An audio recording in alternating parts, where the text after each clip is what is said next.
बदायूं में सपा बीजेपी ने नए चेहरे पर लगाया दांव। शिवपाल यादव और दुर्विजय शाक्य की सीधी टक्कर। बसपा ने अभी तक नहीं घोषित किया प्रत्याशी। जानिए बदायूं के चुनावी आंकड़े क्या कहते हैं। बदायूं में बीजेपी के टिकट घोषित करने के साथ एक बात तय हो गई है कि इस बार वोटरों के सामने नए चेहरे हैं। वजह है कि पिछला लोकसभा चुनाव हारने वाले समाजवादी पार्टी के धर्मेंद्र यादव समेत बीजेपी से चुनाव जीतने वाली डॉक्टर संघमित्रा मौर्य का यहां से टिकट कट चुका है।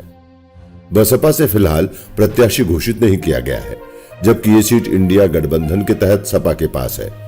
ऐसे में कांग्रेस यहां पर प्रत्याशी नहीं उतारेगी। लोकसभा 2019 के चुनाव में समाजवादी पार्टी और बीएसपी के गठबंधन में यह सीट गई थी। उस समय सपा मुखिया अखिलेश यादव के भाई धर्मेंद्र यादव मैदान में उतरे थे।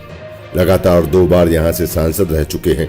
धर्मेंद्र यादव इस चुनाव में बीजेपी की डॉक्टर संघमित्रा मौर्य से मात खा गए और सीट बीजेपी के खाते में चली गई।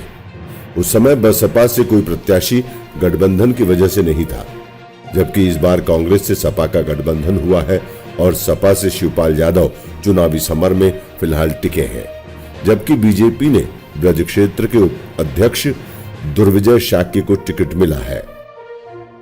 बसपा भले ही अलग से चुनाव लड़ रही है, लेकिन अभी प्रत्याशी तय नहीं हो सका है।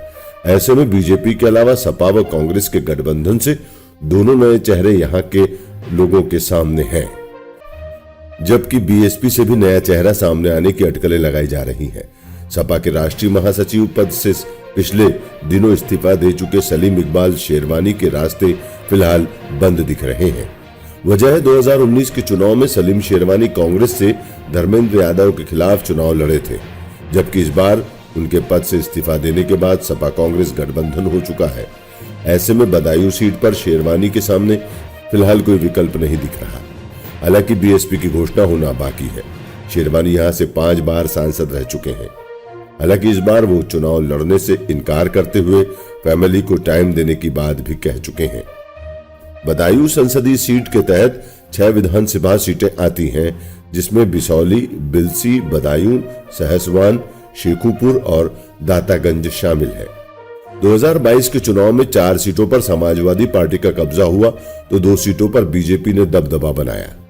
बदायूं लोकसभा सीट पर 2019 के संसदीय चुनाव को देखें तो ये उन सीटों में शामिल रही है कि जहां बीजेपी ने सपा के गढ़ से उसकी सीट छीन ली थी। स्वामी प्रसाद मौर्य की बेटी और बीजेपी की प्रत्याशी संघमित्रा मौर्य ने सपा प्रत्याशी और सांसद धर्मेंद्र यादव को बेहद कड़े मुकाबले में हराया था। संघमित्रा मौर्य को चुनाव में 5,11,352 वोट मिले, जबकि कड़ी चुनौती पेश करने वाले धर्मेंद्र यादव के खाते में 4,92,898 वोट आए। संघमित्रा ने 18,454 मतों के अंतर से चुनाव में जीत हासिल की थी। कांग्रेस के सलीम इकबाल शेरवानी तीसरे नंबर पर रहे। सपा के गढ़ कहे जाने वाले बदायूं संसदीय सीट के इतिहास को देखें तो यहां पर 1992 में पहली बार चुनाव कराया गया, जिसमें कांग्रेस को जीत मिली थी। 1957 में भी कांग्रेस के खाते में यह सीट गई थी, लेकिन 1962 और 67 में भारतीय जनसंघ को यहां पर जीत मिली थी। 2 चुनावों में हार के बाद कांग्रेस ने फिर वापसी की और 1971 में सीट अपने नाम कर ली, लेकिन 1977 में हुए चुनाव में वो अपनी सीट नहीं बचा सकी। इमरजेंसी के बाद कराए गए इस चुनाव में कांग्रेस को शिकस्त मिली थी। तब भारतीय लोकदल विजयी हुआ था। हालांकि 1980 और 1984 में कांग्रेस ने लगातार जीत दर्ज कराई। Bureau report.